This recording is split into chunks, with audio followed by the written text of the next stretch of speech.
हाय भगवान, ये मेरे साथ क्या हो रहा है? मेरी ऐसी परिस्थिति कैसे हो गई?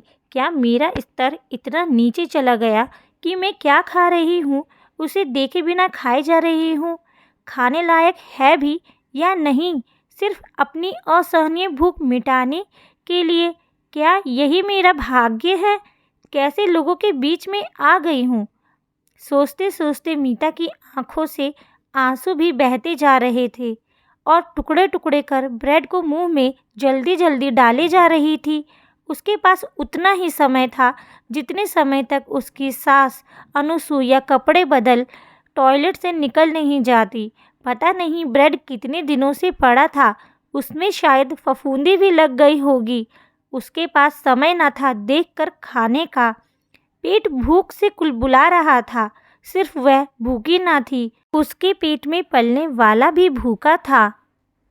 सुबह 9 बजे नाश्ता किया था, अभी 3 बजने वाले थे। पति अभी तक आए नहीं। 2 बजे उसने अपने लिए जैसे ही परोसा, सास बोली, तुम पति से पहले कैसे खा सकती हो? साहस कर मीता इतना ही बोली, माँ जी बहुत भूख लगी है, इनके आने का कोई समय नहीं होता।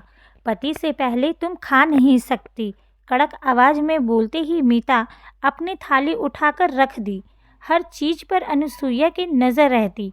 इसमें के बिस्कुट पैकेट कहाँ गए? मिठाई 2 कम क्यों है? सेब कहाँ गई?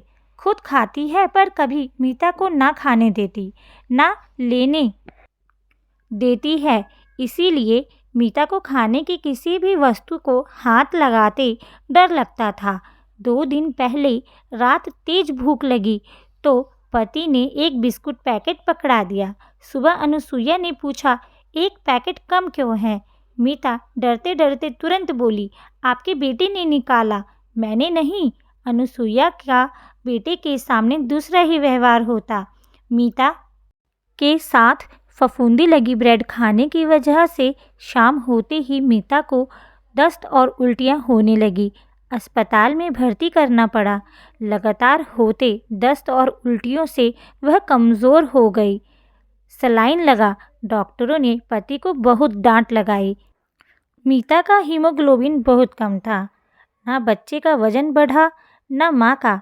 इस समय आपकी पूरी जिम्मेदारी बनती है पत्नी की देखरेख और खान पान पर ध्यान देने की। आपकी पत्नी वैसे भी बहुत कमज़ोर है। ऐसी हालत में माँ और बच्चे की जान को खतरा हो सकता है।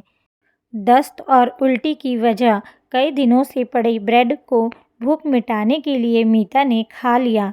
जान पति रमेश सन्न रह गया। अस्पताल से वापस आने के बाद मीता ने अपनी माँ को भी सूचित किया। शाम तक मीता के माता पिता दोनों ही आ गए।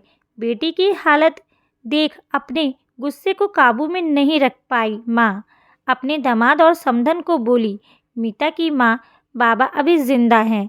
ये मत समझिए आप मीता के साथ जैसा चाहे व्यवहार करें और हम चुप बैठे रहेंगे। हमने अब बेटी बिहाई है, बेची नहीं है। आप उसे गुलाम की तरह रखें। हमारी बेटी हमारे लिए भार नहीं है, हम उसे जीवन भर रख सकते हैं। आप सास है तो क्या हुआ, सास भी तो माँ जैसी ही होती है। बहू को आप बेटी मानकर तो देखें, आपका सम्मान करते। आज तक आपके विरुद्ध उसने कोई काम नहीं किया, पर आपने क्या किया? माँ होकर बेटी की पीड़ा और भूख समझ नहीं पाई। आपसे उम्र में 2 गुनी छोटी बच्ची के साथ ये किस प्रकार की प्रतियोगिता या ईर्ष्या है? रमेश की ओर देखकर बोली, तुम्हारे हाथों में हमने बेटी सौंपी थी। घर परिवार नाते रिश्ते छोड़कर तुम्हारे साथ एक नए बंधन में बंध अपना एक रंगीन संसार बसाने आई थी। तुमने उसके सपने तो दूर, उसका ही जीवन खतरे में डाल दिया। मीता की ओर घूम कर बोली, तुम कोई इतनी छोटी बच्ची भी नहीं कि अपने हक और अधिकार नहीं जानती। अपने हक और अधिकार के लिए खुद ही आवाज़ उठानी होगी। जो जितना दबता है उसे दुनिया उतना ही दबाती है।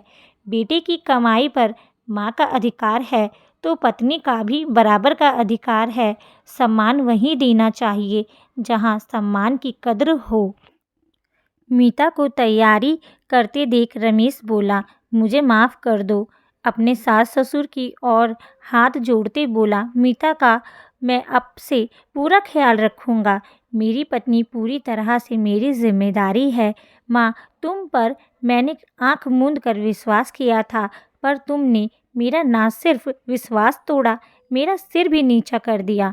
अनुसुईया को अपनी गलती का एहसास हुआ या नहीं, पर वह चुपचाप सिर झुकाए खड़ी रही। मीता के कमरे में ढेर सारी खाने की वस्तुएं रखते रमेश बोला, 2 दिन में सारा समाप्त करना होगा। मैं माँ को कुछ नहीं कह पाऊंगा क्योंकि उनके अंदर असुरक्षा की भावना बढ़ जाएगी, पर तुम्हारे प्रति अपनी जिम्मेदारी पूरी निष्ठा से निभाऊंगा, कह अपने सीने से लगा लिया। मीता को भी लगा उसको अपने अधिकार और हक की लड़ाई खुद लड़नी होगी। सास भी माँ जैसी ही होती है, पर कभी-कभी बेटे को अपने से दूर होता देख या बेटे का किसी और के प्रति आकर्षण और चाहत देख माँ में असुरक्षा की भावना घिरने लगती है।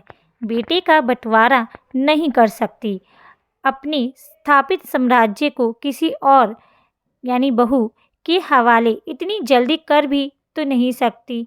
बहू को दुखी कर खुद को संतुष्टि मिलती है और यही कलह की वजह बनती है। आपको ये कहानी कैसी लगी? कमेंट में अपने विचार ज़रूर शेयर करिए। वीडियो को लाइक करिए, चैनल को सब्सक्राइब करिए। कहानी सुनने के लिए धन्यवाद।